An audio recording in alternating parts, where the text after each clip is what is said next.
subject, angle of narrator, so that would be first, I think there, position of observer. Does anyone else have a definition to add here? What do you think is point of view?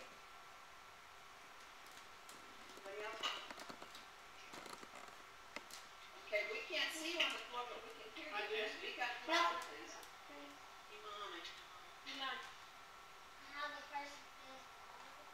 How a person feels? Okay, very good. I'm sorry, did you say that you weren't able to see me?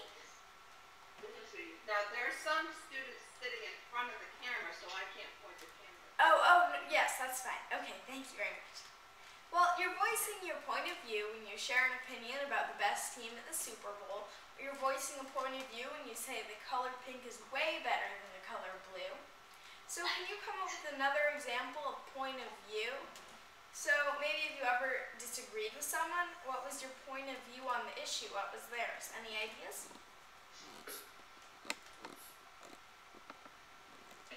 Well, let's say I say that yellow is the best color in the world. What is your point of view on yellow? Do you like yellow? Do you hate yellow? Kind of like yellow. Kind of like yellow, hate yellow. I'm hearing a lot of different points of view. So your opinion about a topic can be your point of view. So if you've ever said, I think so-and-so, or this fish nugget is gross, then that's your point of view. I like cornflakes, I hate cornflakes would be two different points of view. So here's a statement. Flying on a dragon is a great method of transportation. So you could have different points of view. For agree, you might say dragons are fast and fearsome. They're powerful and can travel long distances without getting tired. They look cool and they'll intimidate your enemies with fire. Disagree would be staying on a dragon can be really hard. Their scales are alternately slippery and rough, making it uncomfortable. And dragons are bad-tempered and won't listen to you when you tell them where to go. So, different points of view. Your opinion on something is your point of view. What about this one? Kids should wear uniforms in school. What do you think of that one? What is your point of view? I hear a lot of no's. So would you like to share why you don't think kids should wear uniforms in school? Because I don't think we should wear a uniform in school because we should be allowed to wear what we like. Okay. I don't think it's not fair. We should have to wear a uniform in school. So you should have that freedom? Yeah, very good. So kids should wear uniforms in school. Some people say, well, it gives kids something to relate to, or when everyone's wearing the same thing. And then you guys are able to come up with things to disagree about that. You want freedom to choose what you wear, and things like that. So very good job. The cool thing about points of view is that most of the time you will have different points of view. If you think the color yellow is the greatest color in the world, probably there will be someone sitting next to you who thinks that red is. So here's a your view activity. Raise your hand to talk about the same thing from two different perspectives. So one has been done for you. Here's 2 points of view on pink houses. I strongly dislike pink houses. The glaring garishness, that means it's really bright, of the color pink makes my eyes hurt and my head spin. It's really obvious and it's an eyesore in the neighborhood. So it's making, it's a really ugly looking thing. Now here's a different point of view. I really like pink houses. The color pink makes the house stand out, and it's a change from the boring browns on the avenue. So if you notice something, remember how here we said it's really obvious. It's really obvious. It's an eyesore in the neighborhood. Here, the writer says it makes the house stand out. So it's kind of in a good way, and it's a nice change. So see, they might be talking about the same thing, this pink house, but they talk about it in different ways that show their point of view. So, who would like to give me 2 different points of views on what you have for breakfast?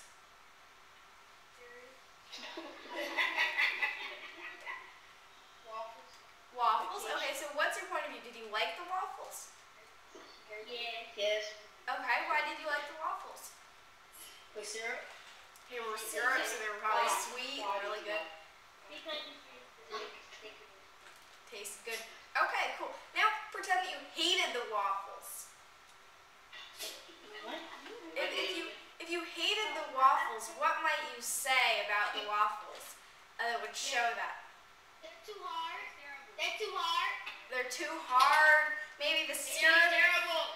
They taste terrible. The syrup is all sticky and getting all over my face, and I don't like syrup. And so for everything, Soggy. yeah, it's getting soggy because of all the syrup. Yeah, so for everything, even saying as great as waffles with syrup, there will always be another point of view on it. So for instance, the American Revolution was so great, right? But you might think, well, it was great for the Americans, but I wonder what the British thought. So maybe the British point of view would be a little different. Dogs as pets. Maybe the dog likes it, and maybe you like it, but your parents might not like dogs as pets so much. So you can look at everything from two different points of view. So here's a point of view.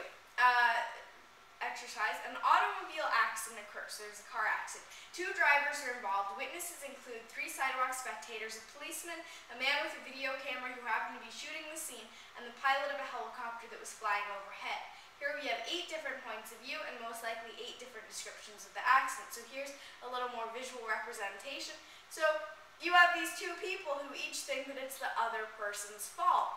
You have the policeman who's driving by, you have someone who's shooting the incident with a camera, and you have the helicopter overhead. So this would all be different points of view, different ways of looking at the incident. Here's another way of putting it. Have any of you ever read the poem The Blind Men and the Elephant by John Godfrey Sachs? No. Okay, well it's a really funny poem and it shows point of view pretty well. So as you can see, there are these blind men and they're touching the elephant to try to see kind of what it looks like, because if you're blind you're not able to see it, so you might feel it instead. It was 6 men of Indo stand to learning much inclined, who went to see the elephant, though all of them were blind, that each by observation might satisfy his mind. The first approached the elephant, and happening to fall against his broad and sturdy side, at once began to bawl. God bless me, but the elephant is very like a wall. The second, feeling of the tusk, cried, "Oh, what have we here? So very round and smooth and sharp, to me 'tis mighty clear. This wonder of an elephant is very like a spear." The third approached the animal, and happening to take the squirming trunk within his hands, thus boldly up and spake, "I see," quoth he, "the elephant is very like a snake." The fourth reached out an eager hand, and felt about the knee. "What most this wondrous beast is like is mighty plain," quoth he, "'tis clear enough the elephant is very like a tree." The fifth, who chanced to touch the ear, said, "E'en the blindest man can tell what this resembles most, deny the fact who can. This marvel of an elephant is very like a fan." The sixth no sooner had begun about the beast to grope, than seizing on the swinging tail that fell within his scope, "I see," quoth he, "the elephant is very like a rope." And so these men of Indo stand disputed loud and long, each in his own opinion exceeding stiff and strong, though each was partly in the right and all were in the wrong. Moral. So often theologic wars the disputants, I ween, rail on in utter ignorance of what each other mean, and prate about an elephant not one of them has seen. So does anyone want to tell me, how many points of view do we have here in The Blind Men and the Elephant? 6. Very good, because there's 6 blind men. Each of them are feeling the elephant. And I know some of these words are kind of weird. So this is a pretty old poem. So Indo-Stan, that might be India or a country near there. To learning much inclined. So these were like people who wanted to learn about the elephant. And they thought, okay, if we just feel the elephant, we'll learn about the elephant. But of course, an elephant is really big. So if you just feel one part of it, then that might be different from another part. So the first approached the elephant, and happened to fall against his broad and sturdy side, at once began to bawl, "God bless me, but the elephant is very like a wall." So they're each feeling different parts of the elephant. They each have a different point of view on the elephant. They're feeling different parts. And the world is kind of like that. When you have one thing, like let's say an elephant, then everyone will be seeing or feeling different parts of it. So that's kind of an interesting poem, and it really shows lots of different points of view. So what you think on a topic is your point of view. How you see a topic is your point of view. So for instance, let's say you're standing by this hilltop and nice grass. If you get down really close, or if you were a bug, then this is what you might see. You might see the grass. If you were looking up in the sky, this is what you might see. But if you were flying overhead, then that's what you might see. So different points of view. Point of view is how you see something. Now let's go into undercover point of view investigator and using clues or point of view in the stories that we read. So it's a point of view investigator. Your first job is to find out what point of view is. Point of view is the angle you use to tell a story. Not quite angles like circles and graphs and all that, but you already know, or at least one of you does, that the types of point of view in fictional stories are first person, third person limited, and third person omniscient. There's also a second person, but that's not used very often because second person is you. Right. So it's addressing the reader directly. But the most often used ones are third person limited, and third person omniscient. Does anyone want to guess what is third person omniscient? Third person omniscient is more like you know everything. You know everything. Yeah, exactly. In fact, omniscient, that word, it means knowing everything. So third person omniscient means that it's being narrated by this person who knows everything, which is pretty cool. What about third person limited? Third person limited means you only know one character's thought, and that's the main character. Yeah, very good. You only know the main character's thoughts. So you might say, Adora did this, Adora did that, but you're not going to be able to say what anybody else thought of what I did. What about first person? It's told by the narrator. It's told by a character in the story and use I, we, me. Exactly. Yeah, you guys are very well versed on this, I have to say. Yeah, first person's I, we, and first person, again, you don't know the other character's thoughts unless your main character happens to be someone who can read everybody's mind, but most characters can't. So, first person, when you narrate that from first person, you're telling it from the point of view of one of the characters. I love eating ice cream. So if you see I, me, we.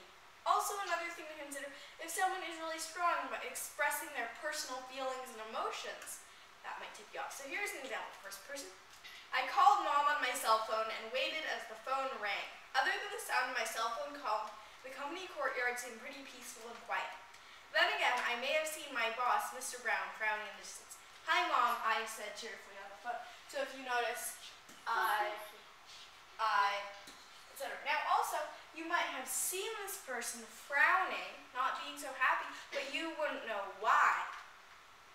Third person limited is when it's narrated by someone, not a character in the story, but only about that character, and it's limited to that character's thoughts. So they don't know everything that's going on. Herbert loves eating ice cream. So if you see the main character talked about, not with I and we, but with that person's name, that would tell you. So Anna dialed her mother on a cell phone and waited as the phone rang, enjoying the shiny of the company courtyard. Out of the corner of her eye, she saw her boss, Mr. Brown, frown. Hi, Mom, Anna said cheerfully. Now here's an example of third person omniscient when your story is narrated by someone who knows everything. So if you see a character's expressions or feelings without seeing an I, so it's not, I felt so angry at my sister. It would be, Adora felt so angry at her sister.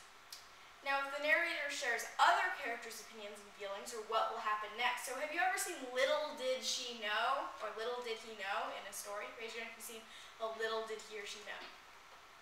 You may have seen those in stories before, and those can often tip you off to third person omniscient, because only someone who knows everything can predict the future, right? So here's an example of third person omniscient. Anna dialed her mother on a cell phone, waves the phone rang, enjoying the serenity of the company courtyard. Birds chirped, water from a fountain glittered in the sunlight. But Anna had eyes and ears for only one thing. Hi, Mom, she said cheerfully on the phone.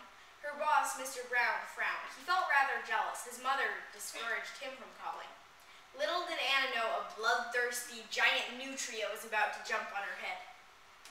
Okay, that was maybe a little bit extra, but a nutria, by the way, is like a giant rat. So kind of ugly.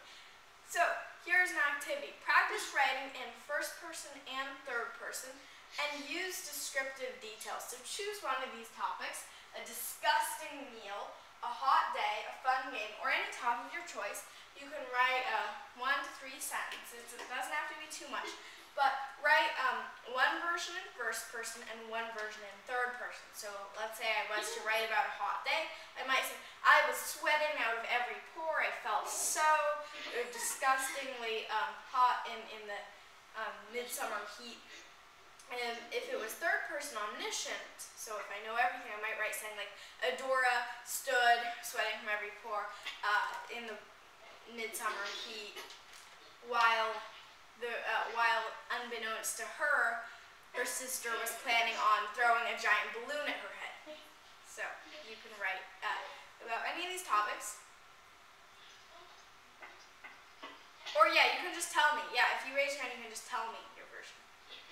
Does anybody know? Of what? Me? Okay. Of what? Of what? Ask her. Of what? Anything. Well, you could write about any of these topics. You could write about a disgusting meal, a hot day, a fun game, or if you want to make one up on the spot, you can do that too. You can do a topic of your choice. It might be easier to write it out, but if you really like have it in mind, then I would advise it. What we have to do? Yes. What we have to do? Go ahead, identity. Write in first person and third person.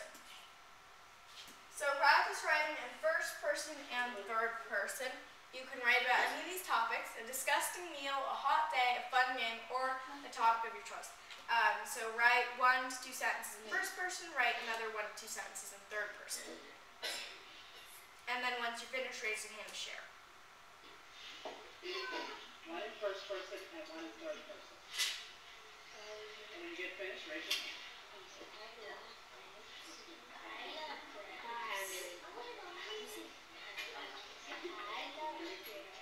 Say on. I love grapes.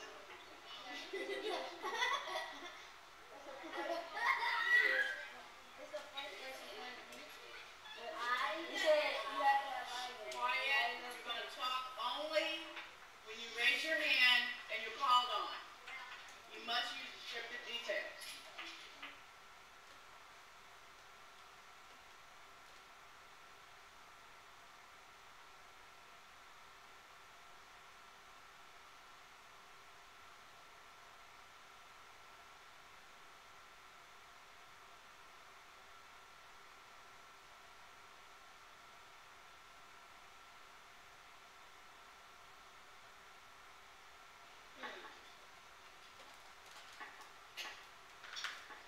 Does anyone want to raise their hand that has a, okay, who's down at the bottom? Exactly.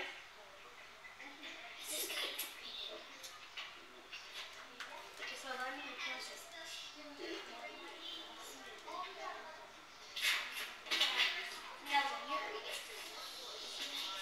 Imani.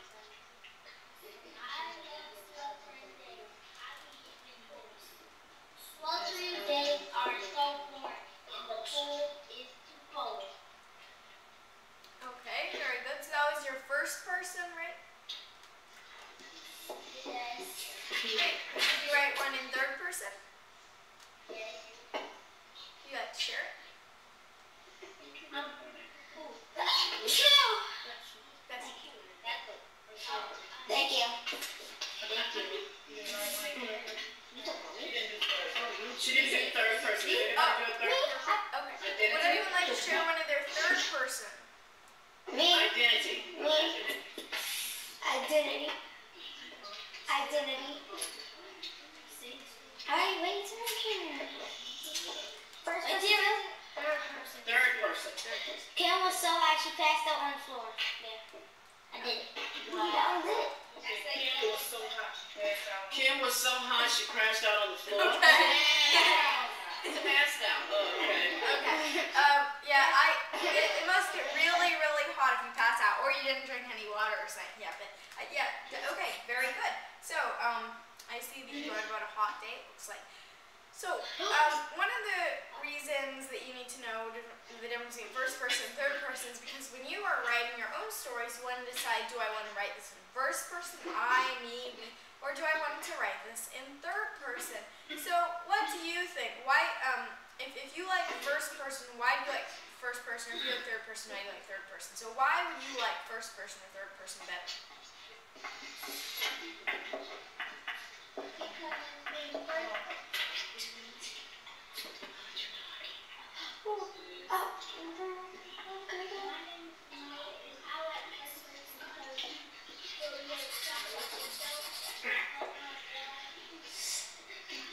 Maybe you like first person better because it's easier to talk about yourself. Very good. And then the cool thing about third person is that you're sometimes able to like predict what's going to happen. So there are benefits for each one, and there's some kind of trade-offs. Would someone like to share why they might want to write in third person? Me? Identity, say your name. My name is Identity. I would like to write in third person because it's kind of easier because you could put the person's name and then you can put more detail in it. Yeah, maybe so, because, yeah, that's a very good point. When you're writing in third person, then you can say, Adora was wearing a jacket emblazoned with lots of big, like, splashes of color, and her hair was a little bit messy in the back, but she had combed it behind so that nobody else would see. Yeah, it is really messy. That's the lucky thing about video conferencing, front only. Whereas if I'm doing it from I can't really say I was wearing a big jacket, and it's a little harder because when you don't describe yourself as much as you might describe other people, right? So writing in third person, it might let you describe a little more. But either one is fine, and both have their pros and cons. So when you're writing, it's important to ask yourself, whose point of view will I write my story from? So not only what kind of point of view, it's also whose point of view will I write my story from. This is important because Cinderella's opinion about her stepmother will be different from the stepmother's opinion of herself, right? Can you imagine Cinderella if it was written by the stepmother? That would be a little bit different. Yeah, and for those of you who have seen Willy Wonka or Charlie Chocolate Factory, his point of view on Violet Beauregard, I don't pronounce her last name. Anyway, she was the girl who kept on blowing bubble gum, and I think she turned into like a lump or something. I forget what she turned into. Yeah. Oh, or she started expanding. Right. Okay. That was funny. That was a funny part. So Willy Wonka's point of view on her is very different than her mother's point of view, right? A mouse's point of view on a helmet is very different from how a giant would view a helmet. So maybe you've seen The Tale of Despereaux. That was a good book. And so if you're really tiny and your inside really big, it's different than if you're really big and your inside really big. So what are the differences between the following points of view? You should be able to find at least two. So look at the following points of view pretty carefully. So this is point of view 1, and a lot of times you'll see point of view abbreviated as POV. The castle was the stuff of dreams. It was glittering pink with emerald set door frames and stained glass doors. Its spires rose up and up and up as far as the eye could see. It was glorious and always interesting to peasants like Abigail. How wonderful it would be if I could live there, she said wistfully, if only. Meanwhile, her parents were talking with the Princess of Pink about a possible lady-in-waiting job for their only daughter. Here's point of view 2. I always hated the castle. It's dark and boring. The hallways are dusty and pictures of old kings and queens stare down at me when I walk through the dimly lit passages. Besides, it's big and cold. A few fireplaces can't warm a whole castle. It's also pretty lonely. In such a big place, it's easy for the servants to go unnoticed. That's why I'm talking with some peasant parents to see about a new lady-in-waiting. So, any guesses? Who do you think is writing the point of view number 1? Well, yeah, it's probably like third person. Remember, you can see it's peasants like Abigail. So Abigail might be the main character here, but they're not saying I, we, me. They're saying the peasants like Abigail, she said, her parents. So that would be third person, and maybe third person limited. Now what about point of view 2? Who do you think is talking point of view 2? First person. Well, yes, it's very good. It's first person. Do you think it is a peasant talking? Do you think it's a princess talking? Who do you think is talking in this one? Princess. Yeah, very good. So it's first person from the point of view of the princess. So those would be two differences that you might find in these. So number 1, it's third person. Number 2, it's first person. Number 1 is from the point of view of a peasant who might become a lady in waiting. Number 2 is the princess who's looking for the lady in waiting. So there you go. When you are looking at two different points of view, you will be able to find lots of differences like that. What about this funny picture? The 2 points of view might be the cat looking hungrily at the fish. So what do you think the cat thinks about the fish? They might think it looks tasty. Yeah. What do you think the fish thinks about the cat? Scared. It's like there's this giant big furry thing that's gonna eat me. Yeah.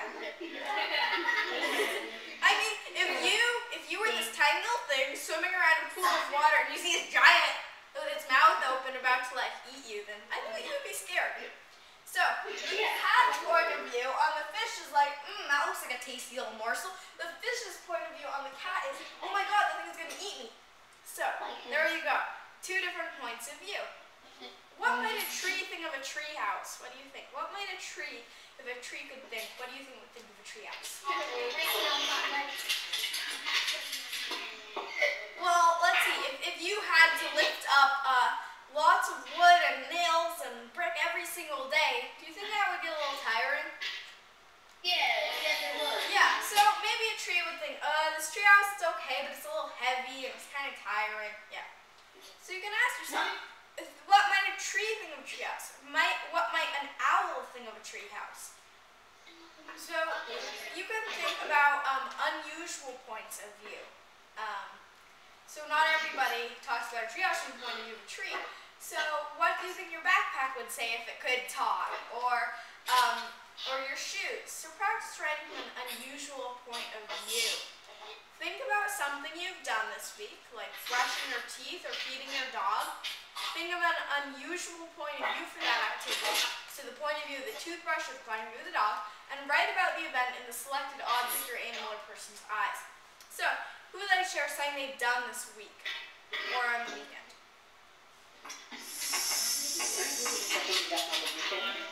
This weekend on Saturday, I went to the mall and then I walked to Frankie's. You went for a walk to your friends? Is that what I heard? Frankie's. Oh, Frankie's. What's Frankie's? Is that a restaurant? It's a fun park. It's like where you have an arcade and you can go outside and stuff. Oh, okay. It's a fun park. I thought it was a restaurant because here where I live, Redmond, we actually have restaurants like Frankie's Pizza, so that's what I thought of. Okay, so Frankie's is a fun park. Great. So, Yes. going to the fun park. Now, what might be an unusual point of view you could write about the fun park? If you were there. Maybe you worked there. Yeah, fun park. Writing from the point of view of a worker, maybe a janitor. So, like, if you were writing about the fun park, from your point of view would probably be, oh, it's so fun, we get to play the arcades. But the janitor might think, oh, all these kids leave behind all this stuff, and I have to wipe off all the food and the wrappers on the floor, whatever. So janitor might be kind of complaining about the arcade. It might not be so fun for somebody who worked there. So, yeah, that would be an unusual point of view. Another unusual point of view might be from the point of view of an arcade machine or something. So now you can write about the event in the selected object or animal or person's eyes. So, for instance, for you would write about the fun park from a worker's point of view. Everyone else, start thinking about something you've done, and an unusual point of view, you might write about it. So start off with something you've done this week, find an unusual point of view, and start writing. So have at least 3 sentences And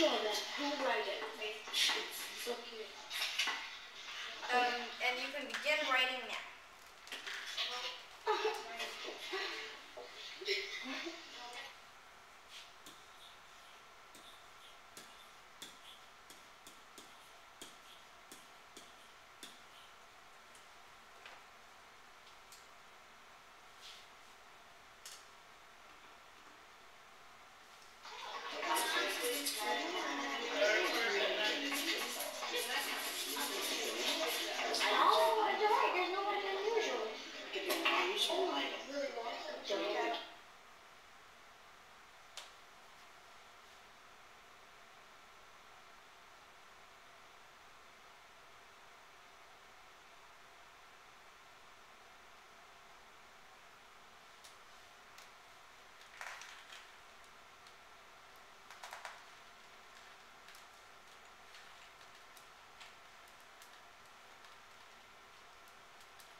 Then just think, what's something I've done? It could be brushing your teeth, right? You guys brush your teeth every night, I hope? Yes. Yes? What's something else you do every day? Go to sleep, eat. Go to sleep. You eat. Eat. So you could Go to work. You could write out. Go to work. So let's see, eat it, go to work. Oh, I'm so glad you're making money for your family. But anyway, let's say eating. You all eat every day, I hope so. And you could write about what a spoon thinks of eating. So the spoon might be like, oh, I have to go into this icky mouth every day. That might be a little gross, but you could write from that unusual point of view. Brushing your teeth, you could write from the point of view of the toothbrush. Going to sleep, you could write from the point of view of your pillow, or just because an object doesn't really think doesn't mean that you can't tweak things a little bit. So if you imagine, what might my pillow say about my head when I go to sleep? What might my toothbrush think when I brush my teeth? That's kind of an interesting point of view. So I'll give you about 2 more minutes to write, and you can...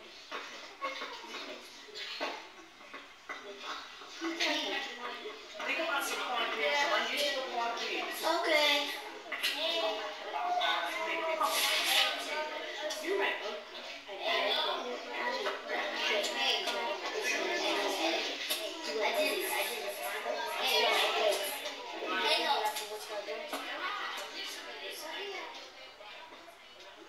Almost finished. Write 3 sentences about your point of view of something. Like you were coloring your car. What do you think the paper was looking at? Or you're looking at the smartboard. What do you think the smartboard thinks when you go up and start moving things around? I'll give that to your mom. Let's see. 3 sentences. Unusual points of view.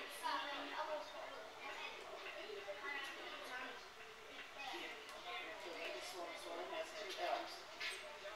But whose point of view is that? So right now they're doing an activity. They are writing about something from an unusual point of view. So for instance, writing about dinner from the point of view of the spoon. And they should be done very quickly. Stop yourself now. So I'm silly.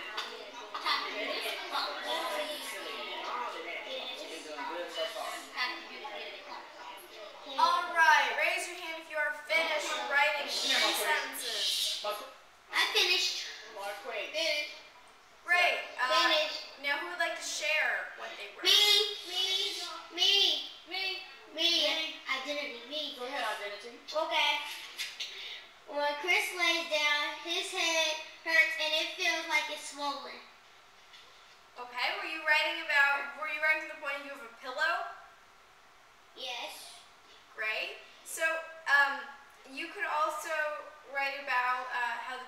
So the pillow feeling its heavy head falling back on it, does that hurt the pillow a little?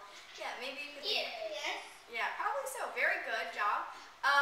And now remember, when you're writing about an unusual point of view, it's really up to your imagination. Since pillows probably don't really think, or at least I hope they don't, then you have to think of kind of creative ways.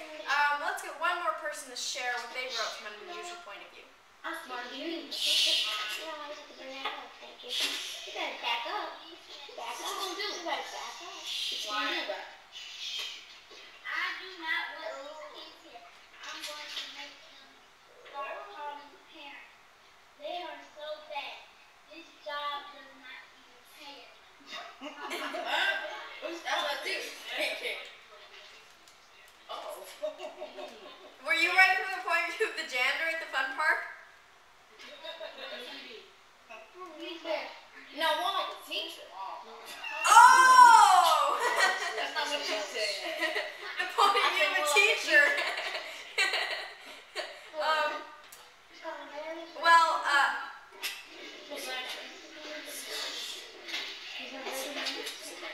that was an interesting point of view. I'm hoping it was not based on experiences where you've gotten like your parents. Well, anyway, yeah, that's very interesting. Okay, so writing from an unusual point of view can be really, it opens up your eyes, because when you go to bed, you probably don't think about what your pillow might think, because pillows don't think, but when you write, you can imagine things like that, and you can come up with funny paragraphs, with interesting stories, by writing from an unusual point of view. So, here's some review. Point of view is your opinion on a subject, it's what you think about a subject. Point of view is how you look at the world. The most commonly used points of views in stories are first person and third person. Whose point of view you use makes a difference, so Cinderella versus Cinderella's stepmother. And try writing from an unusual point of view sometimes, and that can be kind of fun, and it opens up your eyes. So, who would like to tell me one thing they've learned today?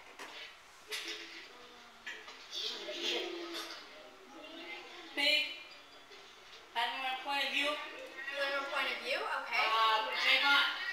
I just said mine. Did you say it? Say it now. A point of view and how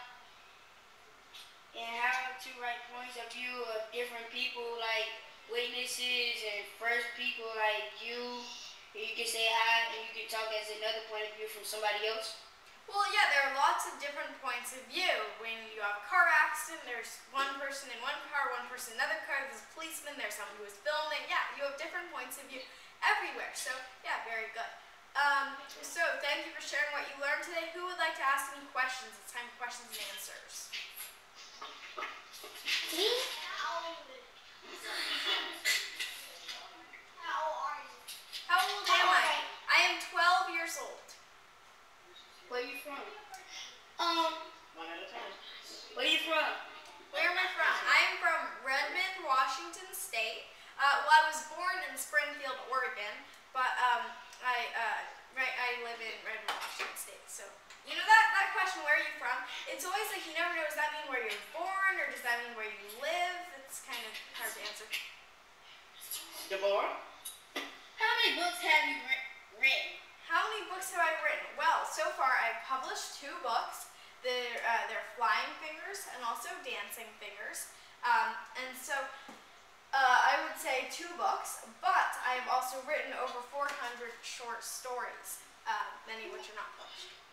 What got you on started writing books? What got me on to start writing books? I would say a lot of it was that I love to read. I've loved reading since I was really young, since I was probably 3, maybe even 2, because my parents would read to my sister and I when we were little. They would read us all kinds of books, and I started reading myself when I was 3 and a half, and so I looked at these books and I thought, well, these authors are having lots of fun writing and reading, maybe I can too. So I started writing when I was 4.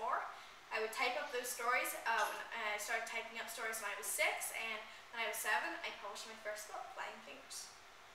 Oh. Wow. Salika? That's how it works. What are you? How old is her sister? Huh? How old is your My sister? sister. Good question. My sister is 14 years old, and she actually co-authored Dancing Fingers with me. So this is our book of poetry. She has some poems in here too. Any other questions? Let's get 2 more questions. How many copies have you made? How many copies did I make of the books? Well, there have been thousands of copies printed. I'm not sure of the exact number. And 1 more question. Come on. Go ahead, Mike. That's how you spell okay. Don't ask it. I'm sorry? Always write about fingers. Do I always write about fingers? Oh, you know what? This was kind of an accident. Well, not really an accident. Well, Flying Fingers, this title came about because an author visited our house and remarked, that I had flying fingers because I was typing pretty fast. The name stuck, and so here we are. The books aren't actually about fingers, just somehow that title caught on, so we have Flying Fingers. And then with the next book, I was thinking, well, poetry is kind of more like graceful, so maybe it would be Dancing Fingers. I don't know. So we call this one Dancing Fingers. Now, I had a book in the works, and my mom was like, why didn't you call that Talking Fingers? And I said, no, Mom, Talking Fingers, that's weird. So the fingers, I'm pretty sure, are over. But those first 2 books, yes, they are fingers. Now, if anyone would like to learn more about my books, you can go to adoraspeedtalk.com. That's my website. And you'll be able to find a lot of stuff about the books as well as about me. Do the teachers have any questions? Can you have 1 more question? Oh, yeah, I can, definitely.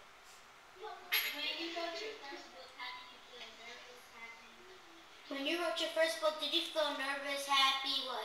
Very good question. I would say it was a mix. I was a little bit nervous because I thought, wow, now I've published a book and it's kind of like set in stone. It was really sort of permanent. But when I held the book in my hands after it had just been printed, I was like, that girl on the cover is not me. It was just so unbelievable because publishing a book when I was that little, it was just, it blew my mind pretty much. So a mixture of nervousness because I thought, well, now my writing is printed, it's there, it's permanent, it'll last forever or close to forever. But I also thought, well, it's really cool and I'll be able to share my work with more people. Yes. Well, thank you very much, everybody. I really enjoyed answering your questions, and I hope that you all have a wonderful day, happy writing, and enjoy sharing your different points of view. Thank you. Bye. Have a good day, everybody. You were 6th grade, right? Actually, I'm in 8th grade. I skipped a grade. Oh, oops. Okay. Yeah, disconnected. That's sometimes happens. All right. Well, thank you very much, you streamers, and I hope that you too have a wonderful day and enjoy writing from your different points of view. Bye, everybody.